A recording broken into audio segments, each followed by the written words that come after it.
আনিবু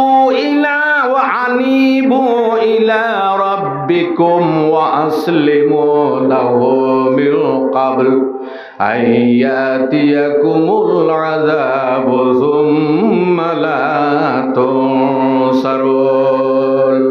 আল্লাহর কাছে সারেন্ডার হয়ে যাও, আল্লাহর কাছে আত্মসমর্পণ করো। আল্লাহর আযাব যদি এসে যায় তাহলে আর তোমরা কিন্তু সাহায্য পাইবে না। এই আয়াত যখন পড়লেন, পড়ার সঙ্গে সঙ্গে ফুদাইল ইবনে আয়াজ বলতে লাগলেন, আমার অন্তরের মধ্যে আল্লাহর ডর ঢুকে গেছে, আমার অন্তরের মধ্যে আল্লাহর ডর ঢুকে গেছে। সুবহানাল্লাহ। 3 নম্বর হাফিজ সাহেব বললেন, আমার কাছে আল্লাহর আয়াতের একটা তীর আছে, এই তীরটা আমি এখন নিক্ষেপ করব।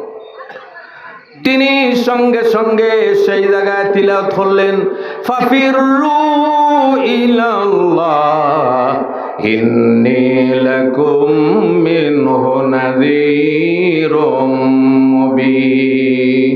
ফাফিরু ইলাল্লাহ, আল্লাহর দিকে ধাবিত হও। ইন্নী লাকুম মিনহু নাযীরুম মুবিন, নবী বলতেছেন আমি তোমাদের জন্য প্রকাশ্য ভীতি প্রদর্শনকারী। সেই 3 আয়াতের তীরে গায় হয়ে হযরত ফুদাইল ইবনে আয়াজ সঙ্গে সঙ্গে মনস্থ করলেন, আর জীবনে কোনোদিন কোনো মানুষের হক আত্মসাৎ করব না, কোনো মানুষকে কষ্ট দিব না, কোনো মানুষের ইজ্জত হুরমত এই মানুষের সম্মান নষ্ট করব না। সেই দিন থেকে ফুদাইল ইবনে আয়াজ রাহমাতুল্লাহি তাআলা আলাইহি পাক পবিত্র হয়ে আল্লাহর ওলিউল্লাহর মধ্যে ওনার গণ্য হয়ে গেল। সুবহানাল্লাহ। আল্লাহর আয়াতের মধ্যে এই আসর আছে কিনা? জোরে বলেন, কোরআন শরীফের মধ্যে আসর আছে কিনা? আমরা মসজিদে যাই, ইমাম সাহেব তিলাওয়াত করেন, যদিও কিন্তু আমরা অর্থ বুঝি না, আমরা অনুবাদ বুঝি না, কিন্তু আল্লাহর কালামের তিলাওয়াত শুনতে কিন্তু আমাদের অত্যন্ত মজা লাগে। যে সূরা ফাতিহা বালিগ হওয়ার পর থেকে আরম্ভ করে আজ পর্যন্ত শুনে আসতেছে, কোনোদিন কোনো মানুষ বলতেছে আর ফাতিহা শোনার আর আগ্রহ নেই, অন্য সূরা বদলেই আনো, কোনো মানুষ বলছে না। সারা জীবন শুনবে, সারা জীবন পড়বে, কিন্তু এই সূরা বদলানোর কথা কোনো মানুষ বলবে না। এটা হলো আল্লাহর কালাম শরীফের মুজিজা। আল্লাহর কালাম শরীফ যত মানুষ চিনে ততই কিন্তু মানুষের মজা লাগে। যাই হোক আমার ভাইয়েরা, এই যে তাকওয়ার কথা বললাম, তাকওয়া শুধুমাত্র জনসমাবেশে আমরা দেখাইলাম আমি গুনাহ থেকে বাঁচি, আমি ঘৃণিত কাজ থেকে বাঁচি, কিন্তু গোপনে যাওয়ার পরে কিন্তু সে করে, এটা কিন্তু আসল তাকওয়া নয়। পিসিরে বলা আলানিয়া, প্রকাশ্য মানুষ গুনাহ থেকে বেঁচে থাকবে, আর গোপনেও মানুষ কিন্তু গুনাহ থেকে বেঁচে থাকবে। এজন্য আমার ভাইয়েরা, একটা মাস আছে, সেই মাসের মধ্যে আমরা তাকওয়ার রিহার্সেল দেই। কোন মাস? জোরে বলেন, কোন মাস? হ্যাঁ, অনেক মানুষের অন্তর ডর ঢুকতেছে, ইয়া আল্লাহর উপায় নাই, রমজান মাস আসতেছে। জি আমার ভাইয়েরা, ফরেস্ট গাড়ির রিহার্সেল যেটা, প্র্যাকটিক্যাল যেটা আছে, আমরা রমজান মাসের মধ্যে দেখতে পাই। একজন মানুষ রোজা রাখলো, রোজা রাখার পরে মানুষ নরম হয় না গরম হয়? জি আয় বাবা, কোনো কোনো মানুষ এমন গরম হয় আসরের পরেও তার মুখে দিয়ে চাওয়া যায় না, এই বাবের গরম। আল্লাহু আকবার। রমজান মাসে রোজা রাখলো, রোজা রাখার পরে সে যখন বাড়ির মধ্যে যায়, গিয়ে দেখে কেউ নাই, তখন সে যদি চায় তাহলে সে পানি পান করতে পারে, পারে কিনা? জোরে বলেন, পারে কিনা? সে যদি চায় তাহলে খাদ্য গ্রহণ করতে পারে, পারে কিনা? সে যদি চায় গোপনে গোপনে কোনো কিছু খেয়ে নিতে পারে, কিন্তু সে রমজান মাসে ঘরে মানুষের সম্মুখেও হয় না, ঘরের মধ্যে যাওয়ার পরেও কোনো কিছু হয় না। এমন ছোট্ট ছোট্ট বাচ্চারা আছে, তারাও কিন্তু মার দেখা দেখি, বাবার দেখা দেখি, সেও কিন্তু দিনে কোনো কিছু খাইতে রাজি হয় না। অনেক সময় ছোটবেলায় আমরা যখন রোজা রাখতাম, নাবালিগ ছিলাম, তখন মা বাবারা বলতো আসরের সময় তোমাদের রোজা পুরো হয়ে গেছে, ইফতার করে না। এই যে খায় না, না খাওয়ার কারণটা কি? জি, না খাওয়ার কারণটা হইল আল্লাহর ডর। আমি জনসমক্ষে খাইলাম না, কিন্তু ঘরের ভিতরে আমার পরে যদি আমি খাই তাহলে আমার ভাইয়েরা আল্লাহ কিন্তু আমাকে দেখতেছেন। গতিকে আমার ভাইয়েরা, এই যে ফরেজগারি, আসল ফরেজগারি যেটা, সেটা হলো প্রকাশ্যেও গুনাহ থেকে বাঁচিয়ে থাকবে, আর গোপনেও কিন্তু গুনাহ থেকে বাঁচিয়ে থাকবে। সেটার নাম হলো তাকওয়া। এজন্য আমার ভাইয়েরা, ইমাম বুখারী রহমাতুল্লাহি তাআলা আলাইহি বর্ণনা করেন, তিনজন মানুষ জঙ্গলের দিকে রওনা দেন রুজি রোজগারের উদ্দেশ্যে। লাস্ট একজনের কথা আমি বলি। আল্লাহর এক বান্দা বলতেছে, আমার চাচাতো বোনের সঙ্গে অবৈধ সম্পর্ক আছিল, আমার চাচাতো বোনের সঙ্গে আমার অবৈধ সম্পর্ক আছিল। আমার বোনটা একবার দুর্ভিক্ষের মধ্যে পড়লো, গরিবের মধ্যে পড়লো, পড়ার পরে আমার কাছে এসে বলে, ভাই আমি অত্যন্ত গরিবের মধ্যে আছি, দরিদ্রতার মধ্যে আছি, আমাকে সামান্য সাহায্য করো। সে তার মনের উদ্দেশ্য পুরা করার জন্য বলল, বেটি বলল, কখনো সম্ভব হবে না, আমার সতীর্থ আমি কখনো নষ্ট করতে পারবো না। আচ্ছা, একজন মেয়ে লোক যদি চায় সতীত্ব নষ্ট না করতে, তাহলে কোনো মানুষ বাইপাস করিয়া পারবে? কখনো পারবে না। দ্বিতীয়বার আবার যখন দরিদ্রতার মধ্যে পড়ে ভাইয়ের কাছে আসে, আসার পরে বলে, ভাই ভীষণ দরিদ্রতার মধ্যে আছি, যদি সামান্য সাহায্য করো তাহলে তোমার হক আদায় হইবে। ভাই আবার নিজের আশা পূরণ করার জন্য প্রস্তাব দিল। বোনটি বলল, সম্ভব না। তৃতীয়বার যখন বেশ দরিদ্রতার মধ্যে পড়লো, পড়ার পরে আসলো, আসার পরে বলল, এ ভাই আমি তোমার চাচাতো বোন, যদি সাহায্য না করো তাহলে আল্লাহর কাছে তুমি ধরা খাইবে, আমাকে তুমি সামান্য সাহায্য করো। তখন চাচাতো ভাই আবার খুব প্রস্তাব দিল। বোনটি দেখলো উপায় নাই, রাজি হয়ে গেল। যখন তারা জঙ্গলে গেল, যাওয়ার পরে গুনায় লিপ্ত হয়ে যেত, সঙ্গে সঙ্গে বোনটি বলল, হে ভাই আল্লাহর কথা স্মরণ করে তুমি একটা বার আমার এই গুনাহ, আমার সতীত্ব নষ্ট না করতে আল্লাহর ডর ঢুকাইয়া তুমি সরে যাও। তখন এই ব্যক্তি সঙ্গে সঙ্গে তার অন্তরের মধ্যে আসলো, আমার বোনের সতীত্ব আমি নষ্ট করব, কিন্তু আল্লাহর ডর, আল্লাহ একজন আছেন। সঙ্গে সঙ্গে আমি আল্লাহর ডরে এবং ভয়ে গুনার কাছ থেকে আমি সরে গেলাম।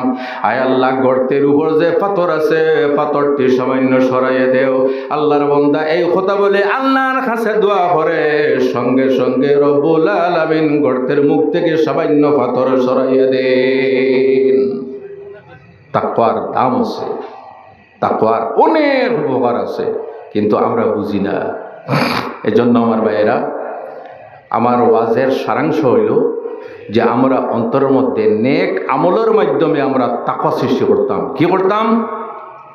নেক আমলের মাধ্যমে। এমনিতে তাকওয়া সৃষ্টি হইবে না, নেক আমলের মাধ্যমে আমরা অন্তরের মধ্যে কি সৃষ্টি করতাম? তাকওয়া, খুদাভীতি, আল্লাহর ডর সৃষ্টি করতাম। আল্লাহর ডর যদি প্রকৃতভাবে মানুষের অন্তরের মধ্যে থাকে, তাহলে কোনোদিন কোনো মানুষ গুনার কাজের দিকে ধাবিত হইবে না। আল্লাহ সুবহানাহু ওয়া তাআলা আমাদের প্রত্যেককে এই তৌফিকটুকু দান করুন। সবে বলুন আল্লাহুম্মা আমিন। সম্মানিত হাজরিন, আমার একটা আদত, আমি ওয়াজ শেষে সংক্ষিপ্তভাবে আমি মিলাদ শরীফ পড়ি। আপনাদেরকে সঙ্গে নিয়ে সংক্ষিপ্তভাবে আল্লাহর হাবিবের শানে আমরা মিলাদ শরীফ পড়ি। দাঁড়ান।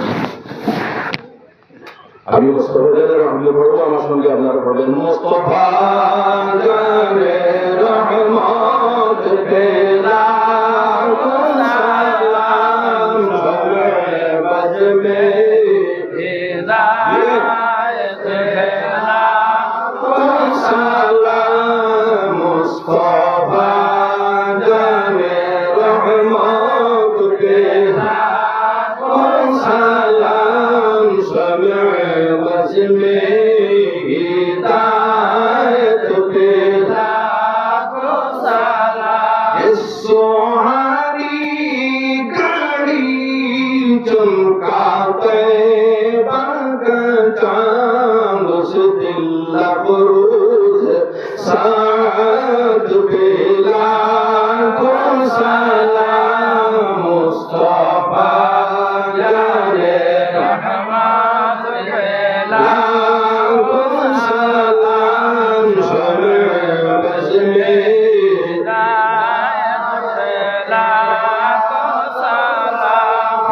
खिदमते शफाअत का सहरा रहा उस जबीने सआदत पे लाखों सलाम मुस्तफा जाने रहमत पे लाखों सलाम शमे मजमे हिदायत पे लाखों सलाम जिसके चेहरे पे मौला के जलवा मिले उस नूरानी सूरत पे लाखों सलाम मुस्तफा जाने रहमत पे लाखों सलाम शम्अ बज़ में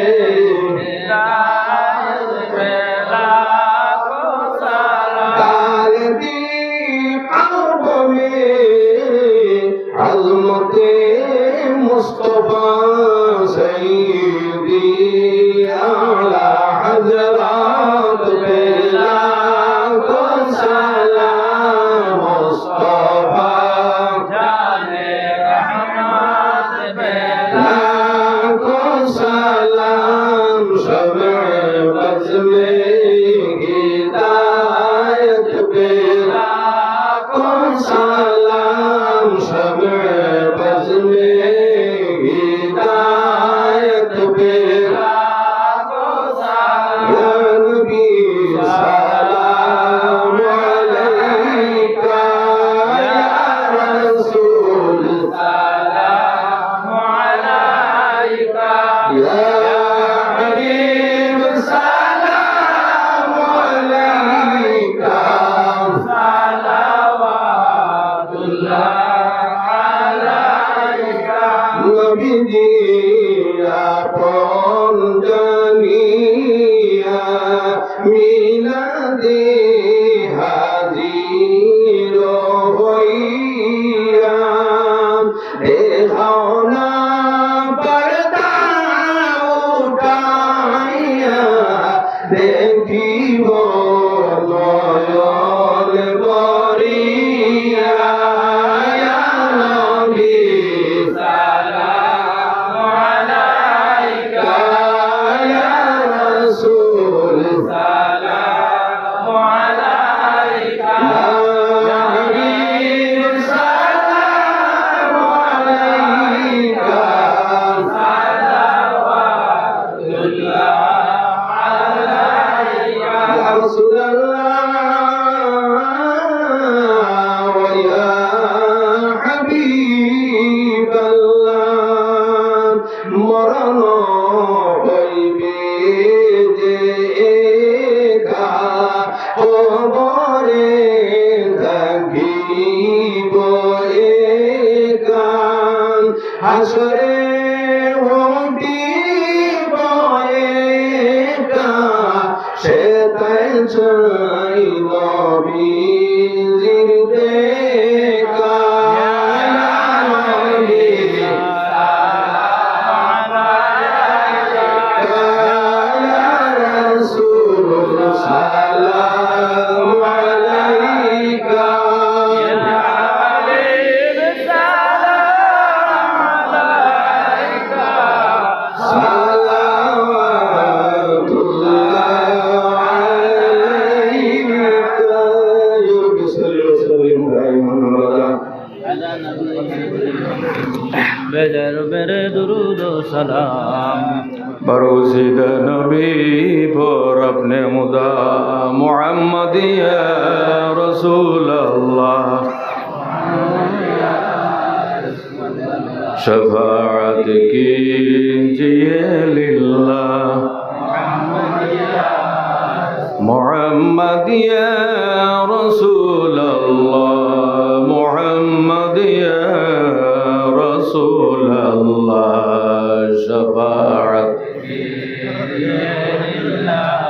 मोहम्मद या रसूल अल्लाह आमीन अल्हम्दुलिल्लाह रब्बिल आलमीन ربنا تقبل منا صلاتنا وسلامنا وركوعنا وسجودنا وصيامنا وقيامنا وتسبيحنا ونصايحنا وجمعتنا وجماعاتنا وأعمالنا الصالحة وتب علينا إنك أنت التواب الرحيم أرحم الراحمين। আয় আল্লাহ, আপনার বান্দাগণ প্রত্যেকের সহযোগিতার মাধ্যমে অনেক কষ্ট করে পরিশ্রম করে নবীজির মাহফিলের এই জন করেছেন। আয় আল্লাহ, এই মাহফিলের জন্য যারা সাহায্য সহযোগিতার হাত বাড়িয়ে দিয়েছেন, রব্বুল আলামিন তাদের অন্তরের মধ্যে আপনার তাকওয়া সৃষ্টি করে দাও। আর রহমান রাহিমিন, এই অঞ্চলের যত মুর্দেগান এবং আমাদের যত মুর্দেগান কবরবাসী হয়ে গেছে, আয় আল্লাহ তাদের আর তুই বড় বড় সবটুকু পৌঁছিয়ে দাও। আয় আল্লাহ, আয় আল্লাহ, হযরত আদম আলাইহিস সালাম থেকে আরম্ভ করে আজ পর্যন্ত যারা কবরবাসী হয়ে গেছেন, আয় আল্লাহ সাহাবায়ে কেরাম, সাহাবিয়াতে কেরাম, আলেমাতে ইজম, আজওয়াজে মুতাহহারা, সিদ্দিকিন, সালিহিন, তাবিঈন, তাবে তাবিঈন, ইমাম মুজতাহিদিন, হাসানে খুদা, মুকররবান, বারগাহ আলাইহির খিদমতে আলাইহি ওয়া সাইয়্যিদে। আয় আল্লাহ, আমাদের মা বাবা যারা কবরবাসী হয়ে গেছে, আয় আল্লাহ অন্ধকার কবরে কি অবস্থায় আছেন আমরা তো নয়নে দেখতেছি না। আয় আল্লাহ, আয় আল্লাহ তাদের জন্য দোয়া করতেছে। আয় আল্লাহ সওয়াবের উপর পৌঁছে দিয়ে তাদের কবর শান্তির জায়গা বানাইয়া দেও। আয় আল্লাহ, আয় আল্লাহ যাদের মা বাবা জীবিত আছেন, হায়াতের মধ্যে বরকত দিয়ে দাও। আয় আল্লাহ, দুনিয়া থেকে যাওয়ার পরে মা বাবার কবর কদর বোঝা যায়।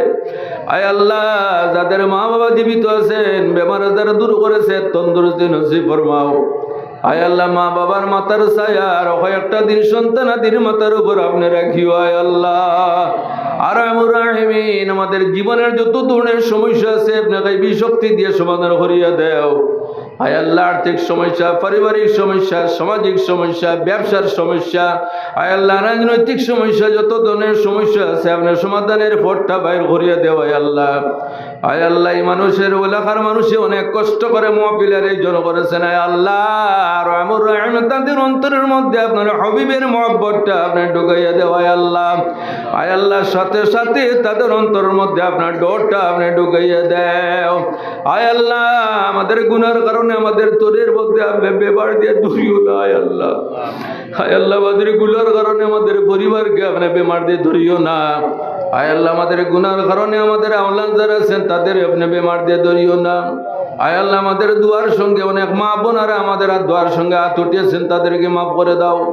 আয় আল্লাহ, তাদের জীবনের সমস্যাগুলি আপনি সমাধান করে দাও। আয় আল্লাহ, ইয়া রহমান রাহিমিন, আয় আল্লাহ, আমাদের গুনার কারণে ও বাপ অনটনের মধ্যে বালাইয়া ভিক্ষার তলিয়াতে দিয়ে মানুষের দুয়ারে দুয়ারে ঘুরাইও না। আয় আল্লাহ, আয় আল্লাহ, মানুষের মুহতাজ দুনিয়াতে বানাইও না। রব্বুল আলামিন, আমাদের প্রত্যেকের জিসমানি রুহানি বেমার সমূহ আপনি কমাইয়া দেও। আয় আল্লাহ, যা কিছু উলামায়ে কেরামগণ ওয়াজ করবে, আয় আল্লাহ, তার উপর আমল করার আমরা প্রত্যেককে আপনি তৌফিক দান করো। আয় আল্লাহ, আয় আল্লাহ, একদিন দুনিয়া ছেড়ে আমাদের যাইতে হইবে। যাওয়ার সময় যে পরীক্ষা, সেই পরীক্ষার মধ্যে আমাদের ইমানের নৌকাটা আপনি ডুবাইও না। আর রব্বুর রাহিমিন, সেই সময় আপনার হাবিব আকা আলাইহিস সালাম আমাদের সম্মুখে রাখিও, নয়ন ভরে দেখাইও এবং আমাদের জবান থেকে জীবনের শেষ কথাটা বাইর করাইও। লা ইলাহা ইল্লাল্লাহু মুহাম্মাদুর রাসূলুল্লাহ। সুবহানা রাব্বিকা রাব্বিল ইজ্জাতি আম্মা ইয়াসিফুন ওয়া সালামুন আলাল মুরসালিন ওয়ালহামদুলিল্লাহি রাব্বিল আলামিন। আমিন।